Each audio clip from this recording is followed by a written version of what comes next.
जय श्री राधा रानी सरकार की, जय श्री कृष्ण भगवान की, जय सद्गुरुदेव श्री बंसी वाले महाराज की, जय कार्तिक मास महत्म्य की। मंदिर श्री बंसी वाले महात्मा यूट्यूब चैनल की ओर से हम आप सभी भक्तों का हार्दिक अभिनंदन करते हैं।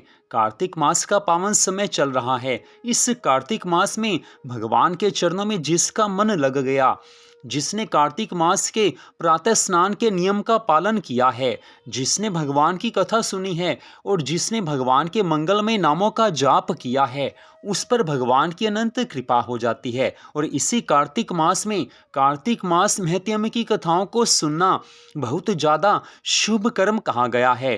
तो कार्तिक मास महत्म्य के चौथे अध्याय की कथा आज हम आपको सुनाने जा रहे हैं, जो कि इस प्रकार है। शौनक आदि सब ऋषि सूत जी महाराज जी से कहने लगे हैं कि हे महाराज, अब आप कृपा करके ये बताइए कि कार्तिक मास विशेष रूप से भगवान श्री राधा कृष्ण जी को, भगवान श्री लक्ष्मी नारायण जी को अति प्रिय क्यों हुआ है। इस कार्तिक मास की ऐसी कौन सी विशेष महिमा है कि जिसके कारण भगवान इसको सबसे ज़्यादा महत्व देते हैं। आज सूत जी महाराज जी से ऐसा सुंदर प्रश्न शौनक आदि सब ऋषियों ने किया है।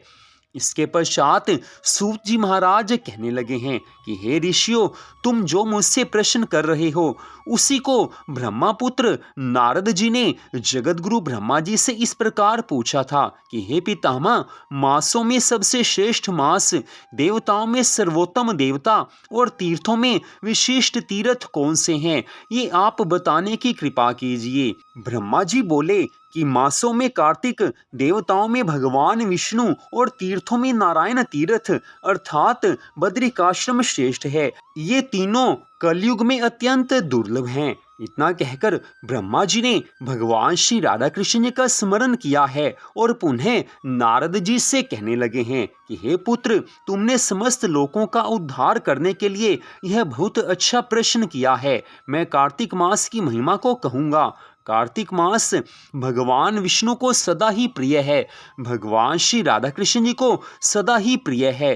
कार्तिक मास में भगवान श्री राधा कृष्ण जी के निमित्त, भगवान श्री हरि विष्णु जी के निमित्त, उनके उद्देश्य से जो कुछ पुण्य किया जाता है उसका नाश मैं नहीं देखता। हे नारद, यह मनुष्य योनि दुर्लभ है। इसे प्राप्त करके मनुष्य अपने को इस प्रकार रखे कि उसे पुनः नीचे ना गिरना पड़े।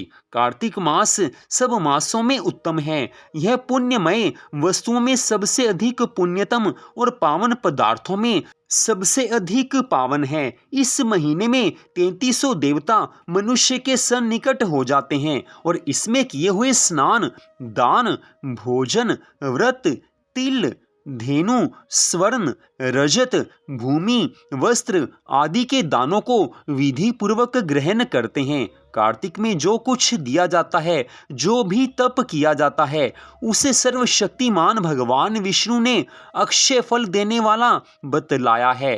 भगवान विष्णु के उद्देश्य से मनुष्य कार्तिक मास में जो कुछ दान देता है उसे वह अक्षय रूप में प्राप्त करता है। उस समय अन्नदान का महत्व अधिक माना जाता है। उससे पापों का सर्वथा नाश हो जाता है। जो कार्तिक मास में भगवान की पूरी श्रद्धा भावना से भक्ति करता है, जो कार्तिक मास में प्रतिदिन भगवान श्री राधा कृष्ण जी के परम पवित्र नामों का जाप करता है, जो कार्तिक मास में प्रतिदिन तुलसी जी का पूजन करता है, वह मनुष्य अवश्य ही भगवान की कृपा को प्राप्त करने का अधिकारी बन जाता है। क्योंकि कार्तिक मास में जिसका मन भगवान के चरणों में लग गया, समझ लेना कि यह मनुष्य जन्म उसका अंतिम जन्म है। इसके बाद वो भवसागर से पार हो जाएगा, भगवान के धाम को प्राप्त कर लेगा।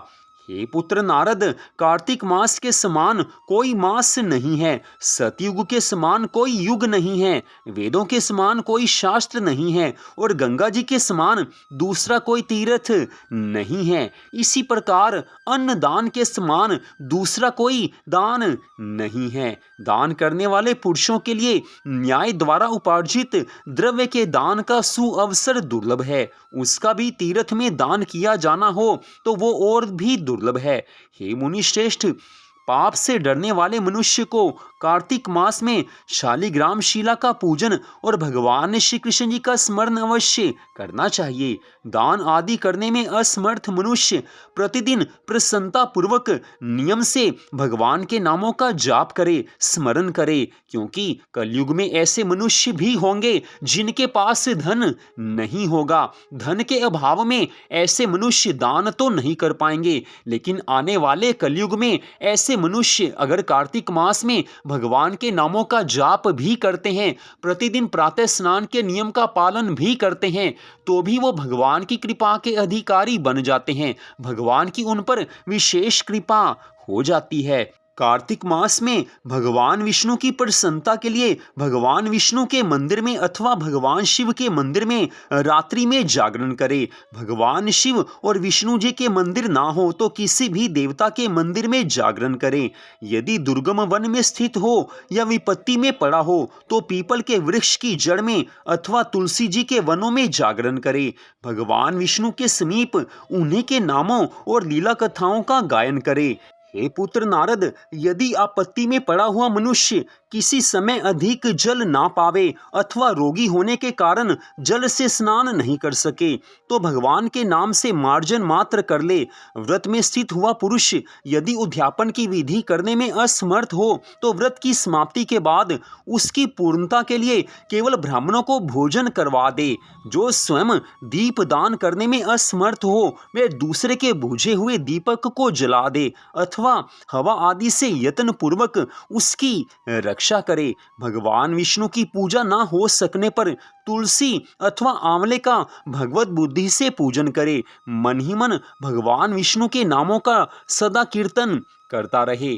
हे पुत्र नारद, कार्तिक मास में इन नियमों का पालन करने वाला मनुष्य अवश्य ही भगवान को प्राप्त करता है। कार्तिक मास आया जान के भगवान विष्णु प्रसन्न हो जाते हैं, क्योंकि भगवान विष्णु अपने भक्तों पर इस मास में विशेष कृपा करते हैं। भगवान श्री राधा कृष्ण जी कार्तिक मास आया जानकर अपने भक्तों पर अधिक कृपा करने के लिए सदैव लालायित देखे गए हैं। भगवान तो परम प्रसन्न होते हैं कार्तिक मास आया जानकर, क्योंकि इस मास में भगवान के भक्त थोड़ी सी भी भक्ति करने पर बहुत ज्यादा पुण्य फल के अधिकारी हो जाते हैं। इस कारण कार्तिक मास विशेष रूप से भगवान श्री राधा कृष्ण जी को अति प्रिय है और भगवान श्री लक्ष्मी नारायण जी को यह कार्तिक मास अति प्रिय है, क्योंकि इसी कार्तिक मास में थोड़ी सी भी भक्ति करने पर भगवान के सभी भक्त भगवान को प्राप्त कर सकते हैं।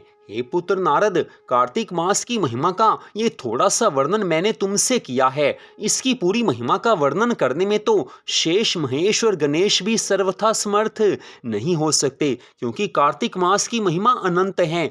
जिस तरह से भगवान की कथा की महिमा अनंत है, भगवान अनंत हैं, ठीक ऐसे ही कार्तिक मास की महिमा अनंत है। हे पुत्र नारद, जिन मनुष्यों ने पिछले जन्मों में और इस जन्म में केवल पाप कर्म ही पाप कर्म किए हों, ऐसे मनुष्य भी अगर कार्तिक मास में थोड़ी सी भी भगवान की भक्ति कर लेते हैं तो ऐसे मनुष्यों के सभी पाप कर्म नष्ट हो जाते हैं, क्योंकि कार्तिक मास में थोड़ी सी भी भक्ति कर लेने पर इतना अधिक पुण्य फल मिलता है कि बड़े से बड़े पाप कर्म भी इस पुण्य फल से नष्ट हो जाते हैं। इस कारण हे पुत्र नारद, कार्तिक मास में भगवान की भक्ति पूरी श्रद्धा भावना से अवश्य करनी चाहिए। तो यहीं पर कार्तिक मास महत्म्य के चौथे अध्याय की कथा का विश्राम होता है। शौनक आदि सब ऋषियों ने सूत जी महाराज जी से बड़ा सुंदर प्रश्न किया था कि कार्तिक मास ही भगवान श्री राधा कृष्ण जी को, भगवान श्री लक्ष्मी नारायण जी को विशेष प्रिय क्यों है, किस कारण कार्तिक मास की महिमा सबसे अधिक बताई जाती है। शौनक आदि सब ऋषियों के प्रश्न का उत्तर सूत जी महाराज ने बड़े सुंदर तरीके से दिया है। ब्रह्मा जी और देवऋषि नारद जी के संवाद का वर्णन किया है। तो संक्षेप में यही बात सामने आती है कि कार्तिक मास से बढ़कर और कोई मास नहीं हो सकता है, और भगवान की भक्ति जिसने इस परम सुंदर कार्तिक मास में की है, थोड़ा सा भी भगवान की भक्ति की है, क्षण भर भी भगवान को अगर याद कर लिया है, तो समझ लेना कि भगवान की उससे पूर्ण कृपा मिलने वाली है। कोशिश यही होनी चाहिए कि कार्तिक मास के इस पावन समय में हर क्षण भगवान को याद रखा जाए।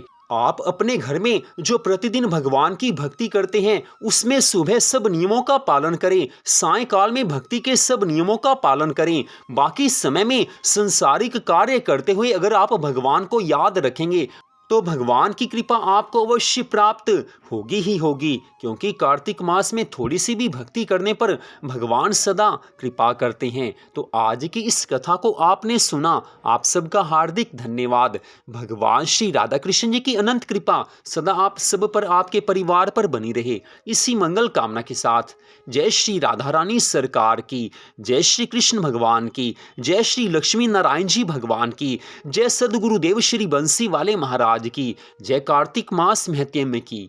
जय जय श्री राधे, जय जय श्री राधे, जय जय श्री राधे श्याम।